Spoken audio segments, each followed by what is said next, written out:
This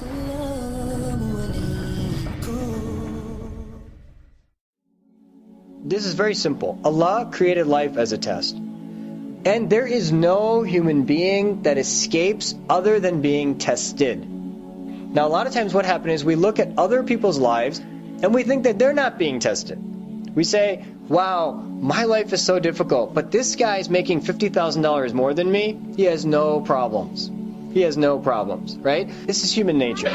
Human nature is to look at the other person and always think that the grass is greener on the other side. I will tell you that there is no way that the grass is greener on the other side.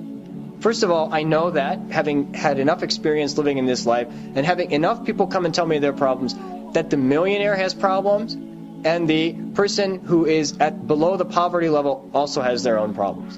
Now, are the problems the same? No. The millionaire has problems that you would think that how could a person with so much wealth ever have problems? And they have the same number of problems as the person living at the poverty level.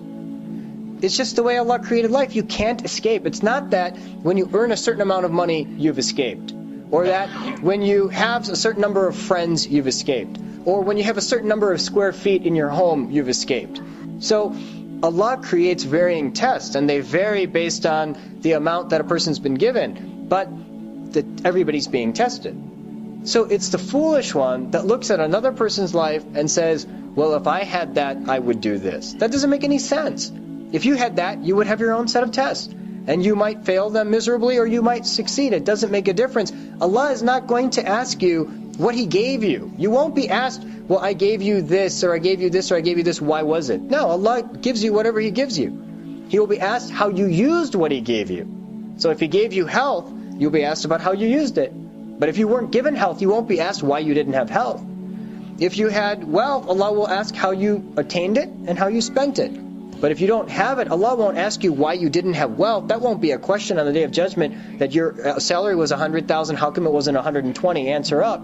That's not going to be a question on the Day of Judgment. So that's the way Allah subhanahu wa ta'ala has created this life. And we should be very clear. We don't ever need to look at another person and ask why we're not that person. We're comfortable with whatever Allah made us, and we should recognize that every single person's in a test. The biggest mistake, in fact, the way you fail the test is to complain and say, how come I don't have this, and how come I don't have that, and how come my kids are like this, and how come my this is like that, how come my boss is like this. Those are all complaints. They don't get you anywhere.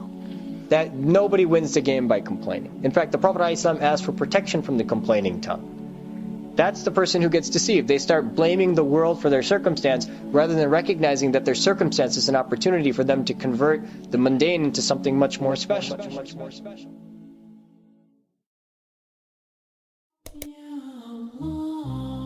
يا مالك الملك يا ذا الجلال والإكرام أنت المقسط أنت الجامع